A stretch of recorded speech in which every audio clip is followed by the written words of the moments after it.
اس پر opposition نے بھی احتجاج کیا اور الیکشن کمیشن نے بھی اسے آئین کے خلاف قرار دے دیا ہے۔ اب آپ یہ دیکھیے کہ اگر ایک حکومت انتخابی قوانین کو ترمیم کر رہی ہے، اپوزیشن تو کجا، وہ الیکشن کمیشن آف پاکستان سے بھی مشاورت نہیں کرتی اور اپنے ایجنڈے کو یک طرفہ طور پہ بلڈوز کر کے نافذ کرنا چاہتی ہے، یہ ایک نہایت خطرناک مثال ہے۔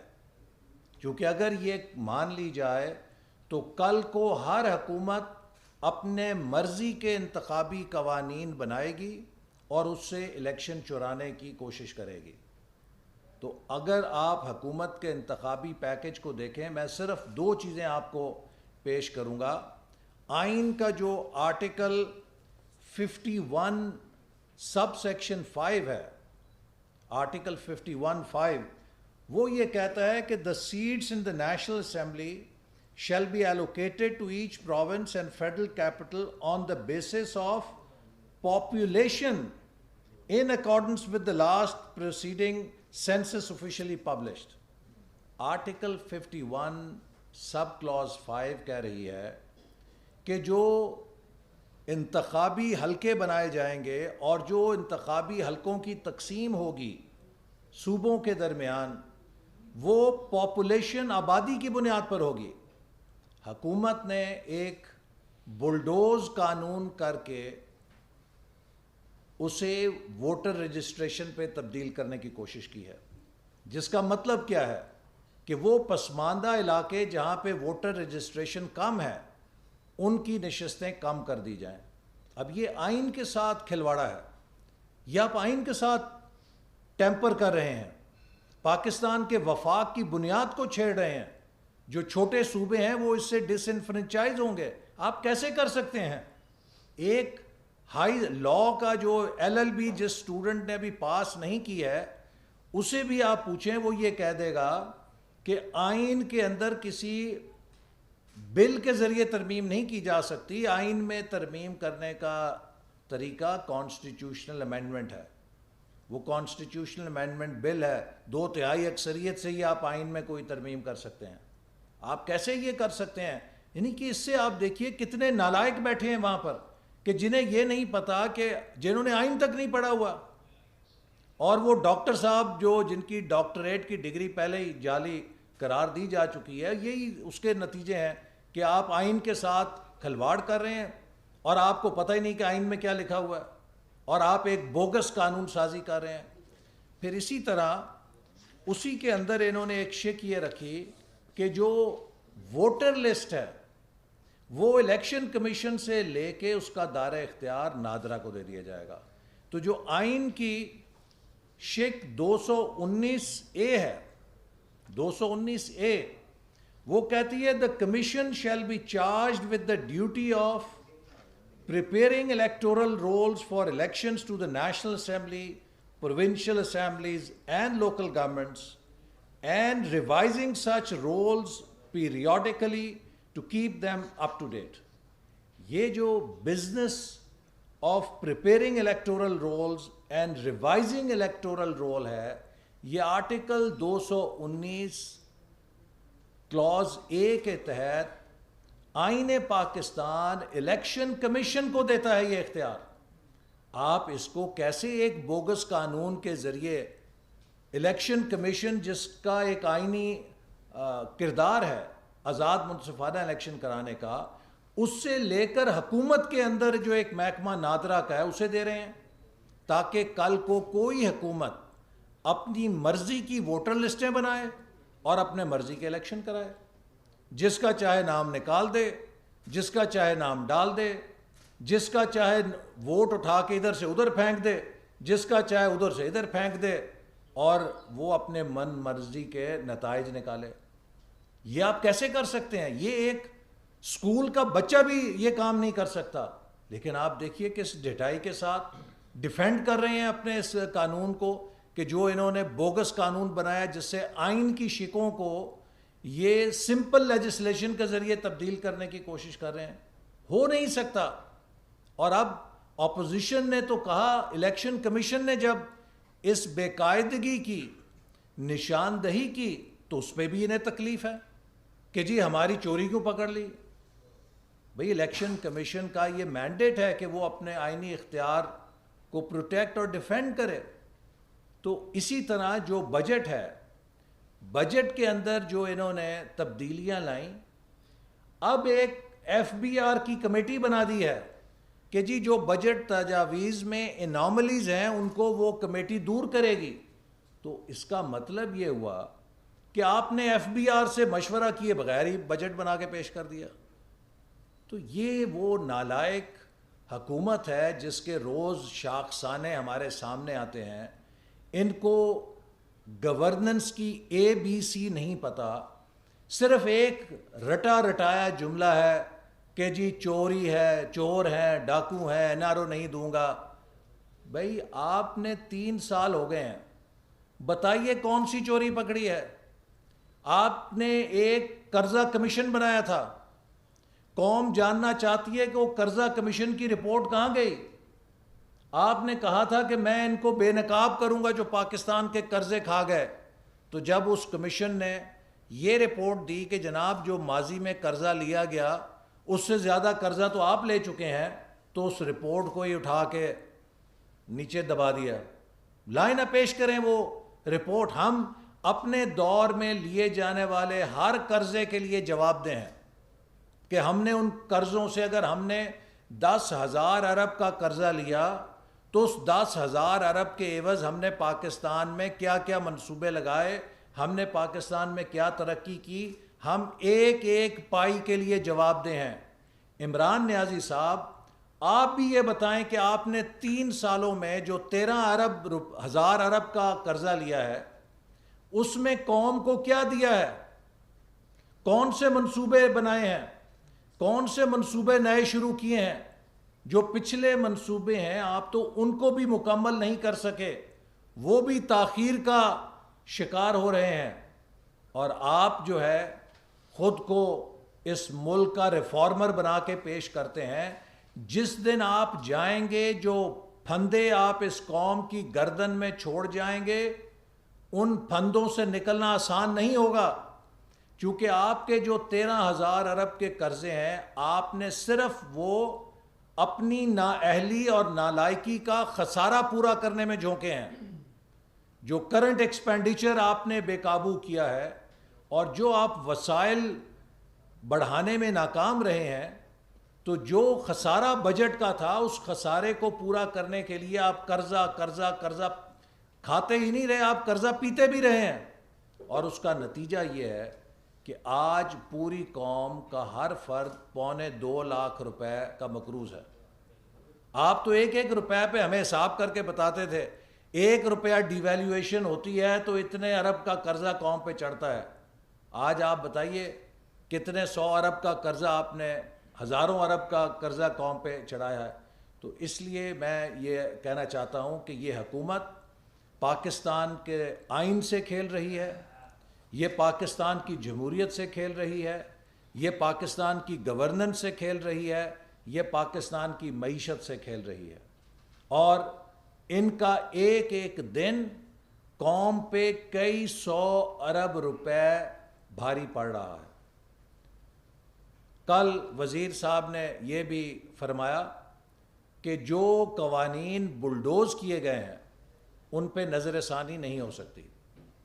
یہ ایک اور ثبوت ہے کہ یہ حکومت کسی معاہدے کے اوپر کھڑی نہیں ہو سکتی.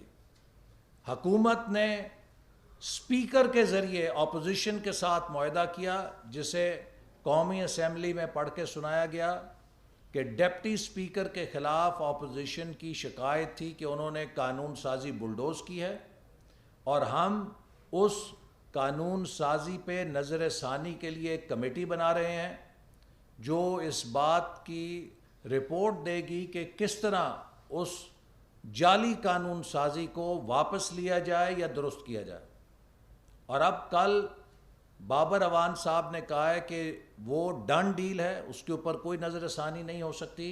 یہ انہوں نے قومی اسمبلی کی بھی توہین کی ہے اور اپنے اسپیکر کی بھی توہین کی ہے کہ جنہوں نے یہ معاہدہ سب کے سامنے، قوم کے سامنے قومی اسمبلی میں پڑھ کے سنایا تھا. اس لیے ہم کہتے ہیں کہ یہ حکومت ناقابل اعتبار ہے. ان کی کسی لفظ پہ اعتبار نہیں ہے. ان کے 2 چہرے نہیں ہیں، کوئی درجن چہرے ہیں. ہر صورت میں یہ نیا چہرہ پیش کرتے ہیں، اور جب ان کی دم پہ پاؤں آتا ہے تو یہ پیروں میں گر جاتے ہیں، اور جب وہ مسئلہ حل ہوتا ہے تو یہ پھر اپنی منافقت کا چہرہ لے کر آ جاتے ہیں اور منکر ہو جاتے ہیں ہر بات سے جو انہوں نے طے کی ہوتی ہے.